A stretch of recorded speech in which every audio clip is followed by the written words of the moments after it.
Etheria Restart has dropped the official patch notes, so we're jumping right in. So they go to say, dear hyperlinkers, the official launch of Etheria Restart is just around the corner. Building on the foundation of the previous final test version, we have added new Animuses and gameplay content in accordance with our development roadmap. Additionally, in response to player feedback, we have made significant optimizations and enhancements to gameplay experience, system functionalities, and character balance, striving to deliver a richer, smoother, and fair hyperlink adventure. The following details outline the planned updates for the official launch version. Please note that the actual content upon launch is subject to in-game implementation. All right, so let's actually see what they got under this new Animus debut here.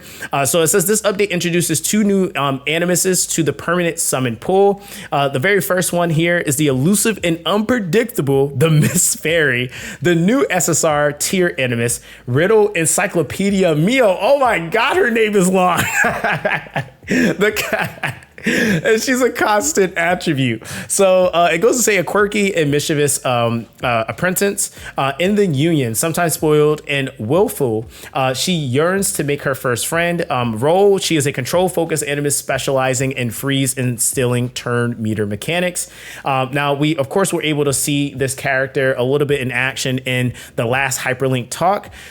So we were able to get some visuals there. The other unit they're also adding here is the SR Animus Grim Fist Mizuki Mikado, which is going to be an odd attribute or blue attribute unit. And now we actually know what the role of this character is. So the role of this character is actually going to be a defense supporter Animus wielding Dispel as her spear and counterattacks as her shield. Now, if I remember correctly, this unit does a whole bunch of changing stances and stuff. So that's a whole thing. She looks really, really sick. To be honest, though, I'm actually really interested in seeing the skills themselves, because that will actually tell us a lot. But at least now we know exactly what value this character is bringing to the game. So dispelling and counterattacking. Interesting. This is kind of giving I don't know. This is going to be like Viper. I don't know. We'll see. Now we have the new event gameplay, which is the United Front. Okay. So you can rally members to become the strongest union in the United Front. Once a union reaches level 6, United Front will be unlocked starting approximately 2 weeks after Etheria Restart's official launch. So this gives us time to actually build up our account. With one event per week thereafter, match unions will compete by launching simulated attacks on each other's defenses to earn cooperative battle points. The union with the highest points will claim victory, and wins and losses affect union rank, and higher ranks unlock advanced union badges and union banners. All right. So this is kind of giving us a little bit more of, some visuals here. We were also able to see that in the video as well. We also have the Shell story. So this is going to be a new event that we're going to be getting. It uses energy dice to progress through the Shell rally, gathering 7 wish beads in the paradise to make the wish and claim the Grand Shell Paradise prize. So that's ultimately what we're getting here. And what's really cool too is it kind of has this whole revelation wish orb. So you're able to get rewards for gathering all 7 of these orbs. So that's also really, really cool. Now we have another event, which is the Prismatic Wish Machine. So this is something that will allow you, which it says wish time is here, draw exclusive Chaku ring outfits at the Prismatic Wish Machine. Use prismatic chips to draw Chaku ring outfits with hidden grand prizes awaiting you. Now, this is something kind of reminds me, for those of you guys that played Dislight, I forgot what it was called, but we had something similar that would allow you pull against for other resources, but it also had skins in it.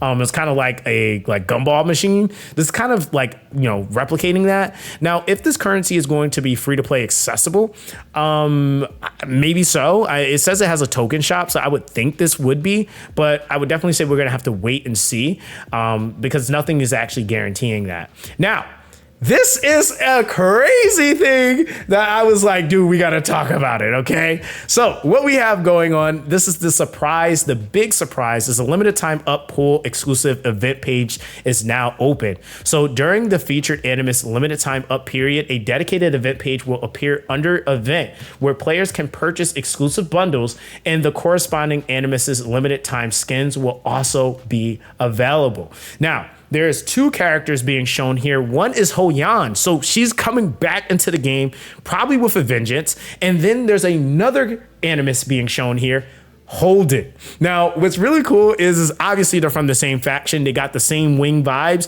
but we have zero idea what these two units are going to be doing because they are literally completely brand new. And yes, Ho-Yan's not brand new, but for what it's worth, they told us that she's being reworked. So we're just going to say she's completely different to some degree, or something is different about her. But Holden is completely different. And this is also really interesting too, because Ho-Yan's attribute is still the same, so she's still a hollow attribute, but Holden is actually a reason attribute, and I'm kind of intrigued in what he does. So I'm really, really hyped. Obviously, they're going to be up to summon as well, so we have to probably stay tuned to see what exactly that summon window is going to be, but yeah, that's huge, dude. That's absolutely huge. Now, with that, we also have core gameplay expansions. So Anasync Echoes now includes exclusive Ling Lao story content and unlocks challenge groups 10 through 12. And the Ember Track introduces hard mode challenges as well. So I guess they noticed that some people were actually clearing this stuff in the CBT, so they added more to it. So hey, we're not mad at that. Now, they also have, with the new system feature and key adjustments, it adjusted the guaranteed SSR Animus pull count for limited summons to and from 100 to 80 pulls. That's insane. Okay. So 20 pulls cheaper for you to be able to pull in the limited banner, which is insane. Pull history is now filtered, so you can see like your regular summons versus like, the other banners that you might be pulling on. They added Hydra vouchers as a purchasable item via the official website Recharge, allowing players to buy sufficient vouchers at once for continuous in-game bundles or item purchases. And that's really, really nice for you guys that are spending.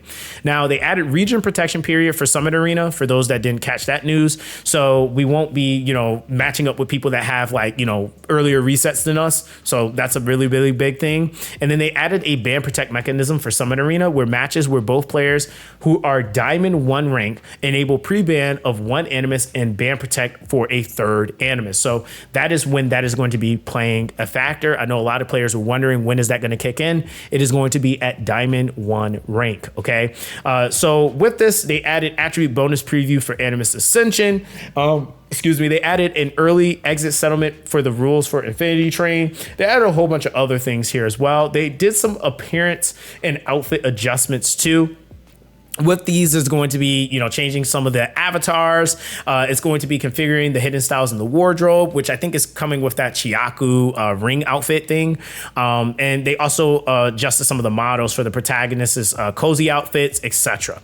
Now, some of the combat balance adjustments. This is one of the big things, and that's why we're moving along here. And this official launch version update, we have adjusted the skill mechanics and prowess coefficients of select Animus units to balance their performance in PvE and PvP. Now, we extend our gratitude to players for their active feedback during the previous test phases. Based on the combat data collected, these optimizations aim to enhance the diversity and balance of team compositions. Following the official release, we will continue to monitor combat data and make cautious adjustments to ensure players enjoy a better experience with diverse strategies and fair matches. The specific adjustments are as detailed below. So combat related adjustments. Animus units ascended to 5-star and 6-star will gain an additional 5 points to their base speed attribute. So a lot of players were wondering, where did that extra speed come from? I think it was a picture of Tiamat that was floating around. It looks like this is getting added to every character in the game. So are we mad about that? No, not necessarily. But what this is going to change, though, is the character that you want to maybe take to 6-star first. That's something that is going to be pretty huge, because the 5 points of base speed being added is going to be really important for whoever you need to have rotating, especially if you're going for what the early meta is going to be, and more like, turn meter still, turn meter push forward type of team composition. Now, they also improve combat stability, fixing potential error reports and icon display issues. So there's that. Animus specific adjustments. So the following adjustments reflect the final effect changes at max skill level 5. So The Grim Penalty, which is on Chloros, they actually increased the multiplier from 400% to 480%. And this is damage to a single enemy and applies Doom Toll. Each time Doom Resurge is cast, the skill's damage output permanently increases by an additional 25% up to a maximum of 100. If the skill kills a target, the target cannot be revived for the remainder of battle. I'm not gonna lie, his skill 3 is about to hit like a freaking truck, because then you have that additional stacking on top of that. And I would argue Chloros' damage was pretty okay, but now he's actually gonna be able to perform a lot better even and some of the content that he was already excelling in. So that's already a huge thing. Now, we actually got I think this was like shifting back now. So it's the S3 on Veronica, where it deals 420% damage to a single enemy with an 80% chance to steal all the target's buffs. Then goes from what they reduced to 50% now to 100% chance to spread all of her buffs to all allies. And this was initially calculated individually for each buff, but they've taken that out, and it now additionally applies Soul Ward for 1 turn. This is a huge buff, because I'm not gonna lie, Veronica actually fell out of like meta completely because of that 50%. And it is kind of crazy because it's like, yeah, she's still usable, but I think with the 80% chance, then with it being a 100% chance to then spread all the buffs, I think that being guaranteed is nice, because you're already not necessarily getting a full 100% on actually landing it. It's really the main skill she has. So I'm not mad at that. I think that that's actually going to be pretty insane and really allow Veronica to step back up into the forefront again. So yeah, that's going to be huge as well for even doing like the Terramatons and again for PvP. Then we have Spirit Water Mia. So her S2 skill cooldown reduced by 1 turn. So from 5 to 4, and this, of course, I think is considering at max. Obviously, anytime something gets a skill cooldown reduction, that's already a W. So her S2 is already better just from that. Now, she actually heals allies by 30% instead of 25% of her maximum HP.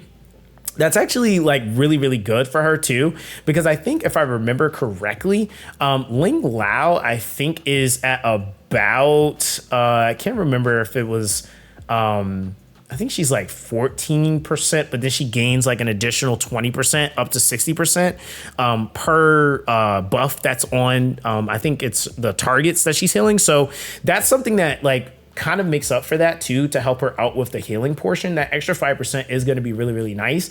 Then packed in with the damage reduction, the cooling down of skills, extension of buffs. Yeah, Mia is actually looking pretty nice there, I will say, because if I'm not mistaken, I think with Mia's skill 2, and let me actually double check that. I think her skill 2 was the Dispel. So you get the turn meter pushback and the Dispel on her skill 2. So that being dropped to a forward turn is actually kind of nice for her. Now, Shiada also has an adjustment here where they actually decided to increase the damage multiplier on her S3. So she deals 220% damage to all enemies with a 60% chance to apply a defense down for 2 turns. For each evolution of her Soul Flames, the skill's current and maximum cooldown is reduced by 1 turn, and it deals an additional 90% damage. So that 10%, keep in mind, is huge, right? Because the other thing is too, with this ability, it's going to be scaling, right? So you have the Soul Flames that's also taking effect. So that extra 10% is going to be pretty huge, because if I'm not mistaken, you're already going to be having with a character like Shiada, the Soul Flame itself actually gives her, if I'm not mistaken, it's a 18% attack increase and a 10% crit damage increase per stack, and it evolves 3 times. So that's going to be kind of nasty. That's going to be nasty. Now, let's actually look at Tiamat. What do we got going on here? Tiamat's S1. So upon reaching 8 stacks of Bloodbath, she enters the ultimate form, recovering not 30% anymore, but 10% of her maximum HP and immediately gaining an extra turn. So that was reduced. I guess that again is to help balance out Tiamat. Do I think that her value is like completely like down the drain? No, I don't think so. This is of course based off of the 8 stacks of Bloodbath when she's going going into the ultimate form. And I think this is just to make her more counterable. We still will have to see how she's going to operate in official release, because the 20% reduction, again, is a thing. But, definitely, that's going to definitely impact her for sure. But I definitely think that that's something we'll have to actually see how effective that's going to be. I don't think it's necessarily going to make her not operate the same anymore, but that being shifted like by 20%, that's something you're going to definitely notice. But I also think that this is also kind of like fixating and maybe even emphasizing some of the combinations that you might see, where you might actually see things like, the Sania combo, where she has the all-powerful protection, where she's then stacking more HP on a character like Tiamat. So when you kind of factor those things in, it kind of makes sense. They also go into each stack of Bloodbath, increases healing received by now, instead of 4%, it's 3%, and it's up to a maximum of 20 stacks, and it cannot be dispelled. 1% definitely adds up, especially on 20 stacks. Right? But when we're talking about, again, at the 3 percentile, and for what it's worth, when you start thinking about like the combination and the pairing for team building, that's really, really nice. I mean, again, just for being able to counteract her. But, that's just kind of what we expected. This character's loaded, so we kind of seen this coming, to be honest. Now, Willy Revenant Rahu. Okay. Now, I'm actually pretty intrigued into why they're doing this, because I thought Rahu was already kind of like ridiculous, but hey, nonetheless, we will take it. 350% now of his defense is what he's going to be scaling on his skill 1, and that's still going to be able to have the 60% chance to apply a defense down for 1 turn. The skill 3, which is the Flame Authority, now has the passive increase for each stack from 4 to 5%, and that's going to be a maximum of 12 stacks, which cannot be dispelled. And then on the passive effect for the Wrathful form, at 8 stacks for every 4% defense higher than the target, the basic attack damage output increases by 1% up to a maximum of now 40% instead of 30%. So if you thought Rahu hit like a truck before, wait till you see him now. Like, he's definitely going to hit pretty hard. Those parameter increases are really nice for him, though. That, I think, is actually going to give him a lot more value. We have Ling Lao, right? Ling Lao's S1. So before each heal, she has a 65%, which is now being shifted to a 75% chance to purify 1 debuff from the target. If the target has no debuffs, it now is going to be a 75% chance to apply Well Prayer for 1 turn, or for 2 turns. So that's actually really insane. Because again, when we're talking about like a predominant character for like immunity protection, Ling Lao is going to be one of them. Every player in the game is going to have this character on day 7. So hey, we take those W's because everybody's going to have her. Now we have Doom Blossom Rosa. Her S1 actually was adjusted. So instead of her having the 10% turn meter pushback, is now 8%. I don't think that was, and you know what? That actually probably was done for a little bit of PvE and for PvP, because it is really OP. Like, if you fully built a Rosa, 10%, kind of nasty. With the number of times that she hits, 3 instances, that was 30%. So they reduced that a little bit, I guess, to make that a little less oppressive, even when you're doing things like using her in PvP. And then, of course, going into Born now scales off of 560% of his attack. And each attack adds damage equal to 30% of his maximum HP. And then they have raised it to when there's 4 enemy units alive, he deals 480% AoE damage to all enemies with 100% chance to dispel 1 buff from each target. For each enemy unit defeated, deals additional instances of 100% damage. Now we also have the Puppet Master Lilith here, who has gotten an increase. So she's going from 20% to 24% for maximum HP on her skill 2, and this is still going to have the 100% chance to apply speed down to all targets for 2 turns, detonates Graceful Mischief on the primary target, and then pushes back the turn meter by 100%. And this is, of course, is at max investment. So I want to remind you guys of that. Now, Close. Oh man, really? Oh, okay. So they removed that. Okay, so her S1 hacking in progress, each stack increases damage taken by 5%, reduction, or it reduces damage dealt by an additional 10%, and lowers speed by 4% up to a maximum of 3 stacks. I mean, to be honest, that's kind of a nerf, removing that, because that actually is like really insane on a character like her. But again, I guess what they decided to actually add, and I guess it's really not a nerf because they decided to adjust it, it looks like. So even hack in progress, lowering the speed by 20%, they decided to remove that. And they're going to actually be going with, in the skill 3, the defense down, and they're adding a speed down debuff to that. So that's going to be lasting for, I think, what is that? For 2 turns. And speed down, I guess that actually isn't really a nerf. Now I'm looking at that, because speed down itself, I think, let me actually see if I can find a character with like speed down, because speed down, let's go to, hold on guys, I'm gonna find a percentage here. Speed down is 30%. So I guess that kind of just makes it a little bit simpler, and it's not like all over in her kit or requires her to use multiple things. So you just have it all in the skill 3. So you landed in the skill 3 with the defense break, and you're just kind of cooking from there. And then the rest of it is just damage amp. So I guess that can work. We have the Oblivion Flame Freya. So the S1 here. So each time the enemy is inflicted with a debuff, there's a 70% chance to push back its turn meter by 4%. So I think what is currently, if we actually go and I'm gonna take a look at Freya right now. It is currently trying to look here. I think the pushback, it says it is a 70% chance to push back. And that's on the, what, skill, what was that, skill 1? So 70%? So is that going up? Wait, why is it's like the colors are like kind of weird? Yeah, I guess that's technically going up, because I think it's 60%. So it's kind of weird that they did like the colors the way they did, because some of these values are actually going up and not. But then this one is actually like, I guess, yeah, I guess that's being added. So there's that. So I guess that's being increased, because it says 60%, unless I'm reading that wrong. But yeah, I think it's definitely 60%.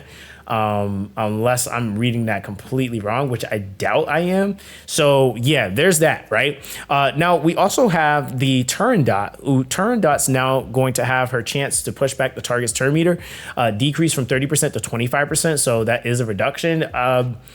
Anybody really using turn dot? I mean, yeah, maybe a couple, not really though. But I mean, I guess there's that too. And that's probably more of like a PvP thing. So I guess there's that. You have the Reality Chiaki. Now this is actually going to be increasing, and this is the healing Chiaki. So heals the 2 allies with the lowest HP percentage. Now instead of 12%, it's 15% of their maximum HP. And then for the heal for the single ally, it's 50% of their maximum HP. And then the heal for the AoE is going to be 30% of their maximum HP now. So that's actually a really nice buff for her. Dinah, whoo, that's something I wasn't expecting to see. But Dinah's skill 1 is getting nerfed. So instead of it being, 25%, it is 15%. Do I think this is breaking her? Absolutely not. I think it's still going to give her a value, because 40% chance, 15% turn meter pushback. I mean, it's still gonna work, right? Then you have the skill 2. So they're actually reducing this turn meter push. This is coming from the erosion. So upon receiving the next crit damage, consumes 1 stack of additional true damage to 60% of the attacker's attack, and increases the attacker's turn meter by 10%. Is now being reduced to 6%. Okay. So I guess it was giving a lot of rotation in comparison to, when you're starting to like stack your team and you're, kind of rotating. So I guess they figured they were going to lower that. I guess that's fair. Again, Dinah's still going to be really potent. They didn't really change any of her value in terms of her ability to damage amp. So that's like a really, really good thing there. Kraken. Oh man, my boy got touched. The skill 3 is going from 75% to 65% chance to push back the target's turn meter by 35, which is now being reduced to 30%. Okay.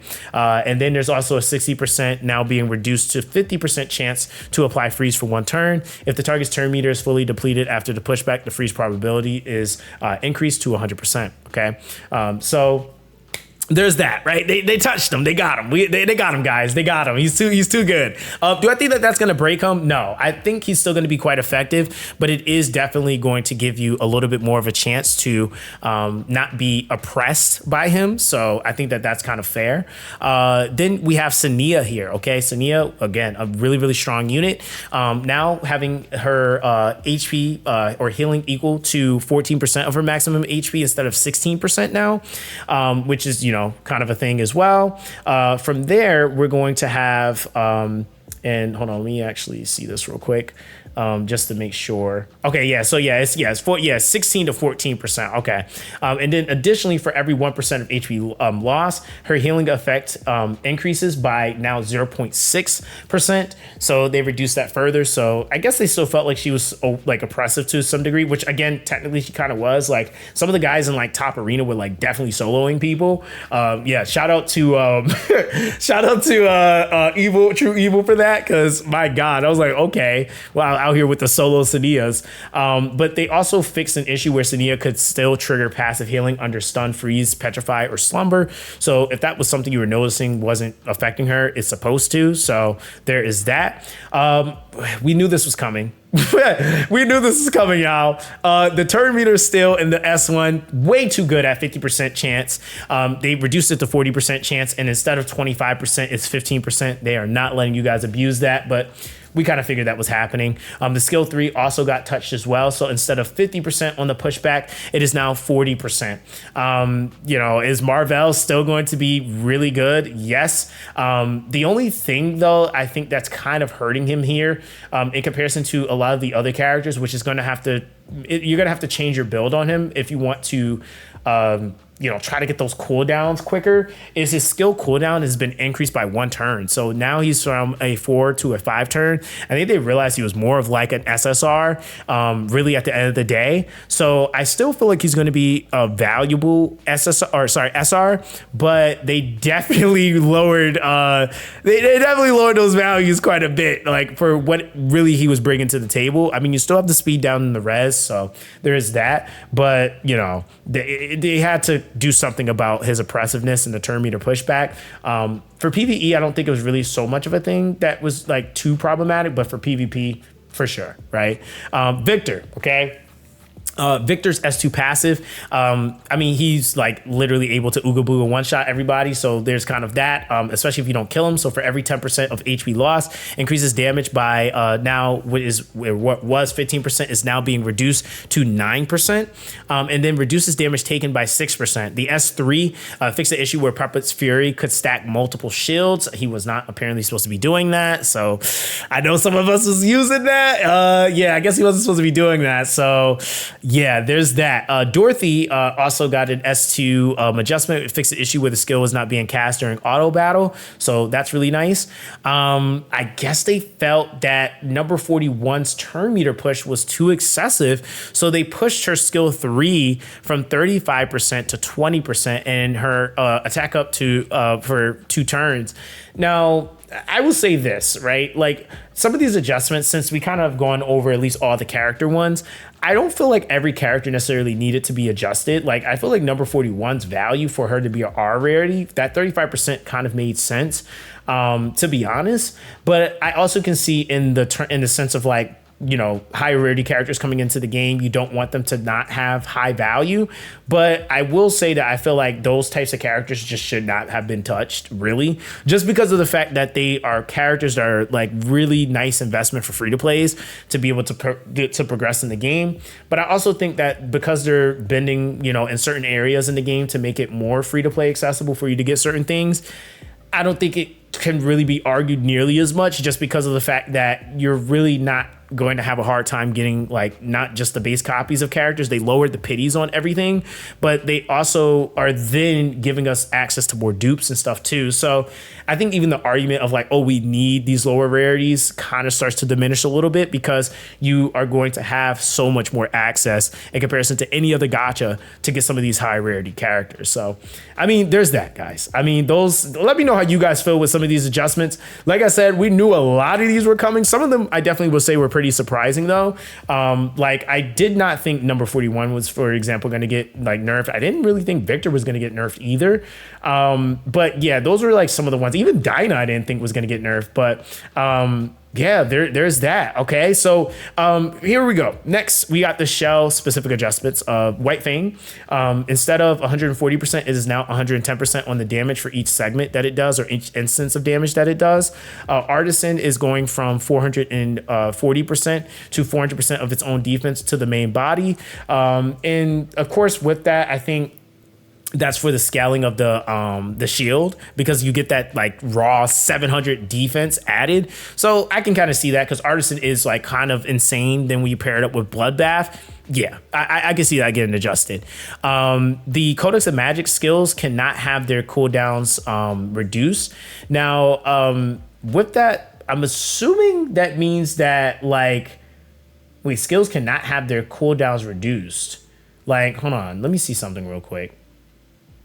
So, wait, am I tripping? Are they saying that Codex of Magic is not going to... What is it going to do then? Hold on. So, Codex of Magic... So, making the next cost no skill cooldown, increasing the speed by an additional 10%. But it says skills cannot have their cooldowns reduced. I'm confused on that one. We need some clarity on that one. Chat, let me know. What does that mean? Maybe because it's so late right now, my brain is not processing that. But it also says skills cannot have their cooldowns. Oh, you know what that means? Oh, okay, I get it now. I think what's gonna happen is there's not gonna be anything that will cool down the skill of the pet. Okay. I think that's what that's saying. Okay. Yeah. I think that's what they're going with, because Amber, it says the same thing. So I guess what they're maybe going for, maybe one-time use. Is that what that's pushing for? Yo, that might be kind of crazy, because that's going to really change values. Not going to lie. You're going to have to be, I think it's kind of leaning that more into strategic usage versus just ooga booga. So... yeah, I mean, Codex of Magic, I think, like, undoubtedly is definitely, like, really oppressive. So, yeah, I mean, there's that. Oh, my God. Okay. All right. So that's a thing. Halloween, fix an issue with incorrect actual trigger probability. So we'll have to see what that actually is going to be. Twilight Night, the main body, instead of dealing 200%, is 160% damage. I'm just glad they did not reduce the 60% defense break. They reduced Diamond Heart as well, because, again, the respective higher rarity or artisan got reduced. So they dropped that from 360 to 300. So there is that. Now, they have some system-related optimizations and adjustments that they added. They have some instance-related adjustments as well. So none of these look like anything that's super, super crazy. Etherina adjustments as well, which is like visual. They fixed some leaderboard stuff, so there's nothing crazy there. Phantom Theater is like text prompts. Abnormal leaderboard stuff, okay. Ember Trek adjustments, they optimize the interaction distance between specific controls within the stage. Yeah, none of these are like super, super crazy or notable. Champions Call adjustments. These are like abnormal display issues, display of event end times, okay. So these are just kind of like some of the optimizations for... It looks like display abnormalities and stuff like that. It looks like they have some stuff for chat. Continuous battle adjustments. So they fixed the issue causing occasional battle failures. So it was an issue. Okay, I was wondering, because it was like I'm telling you, all beta. I was like, bro, how is my run? Like, if I'm watching it, it's fine. But as soon as I put it on continuous battle, I would just like start losing certain things. Like, I'm just like, this makes zero sense. So there was definitely something going on with that, which is nice to know. We have some battle reports, leaderboard adjustments, hyperlink charter, adjust the completion conditions for select tasks. Ooh, this is a big one, guys, because this means that maybe some things might have gotten easier, or some things could have been added. We need to see what that actually is. Equipment presets also have some things. Fix an issue where matrix quantity column was not taking effect. Okay. And then they have a miscellaneous. Now, again, with that, they go to say that at the end of this, thank you for all the support and feedback. The official launch of the game will mark the beginning of a new chapter. We will continue to enhance the game quality, listen to player suggestions, and work together to create a deeper and more enjoyable hyperlink world. Some content is still being optimized, and the final effects will be subject to the launch version. More exciting content awaits your exploration for the game. The Etheria Restart is now open for pre-registration. South Korea, Japan, mainland China, Taiwan, Hong Kong, and Macau regions. We warmly invite players from these regions to pre-register. So they're like everywhere. This game is about to be massive, guys. So once again, thank you all hyperlinkers for your enthusiastic support and patience. We look forward to reuniting with you in the world of Etheria on June 5th, the Etheria Restart team. All right. So I got to say, guys, this is super jam packed. I might even have to do another video. Let me know if you guys want another video where we really just sit and hone in and take a look at the character adjustments. Because, yeah, that's a lot, dude. A lot of different values. A lot of these things we can kind of see on paper how that's going to affect the character. But some of them we will have to actually look in game to see how they're going to change some of the units. Do I think any of these units are like going from like God tier to trash tier? No, not necessarily. But do I think that some units definitely got touched that I don't think maybe should have gotten touched? Kind of, sort of. But that's just kind of my own personal opinion. I don't think it like makes anything bad in the game necessarily. But hey, it's balanced, right? So there's that. But yeah, guys, that's basically going to be that with this one. Let me know what you guys think in the comment section down below. I was not expecting this to go as long, but it is loaded. So that's that with this one, guys. Everyone, stay blessed, and I'll catch you guys in the next one.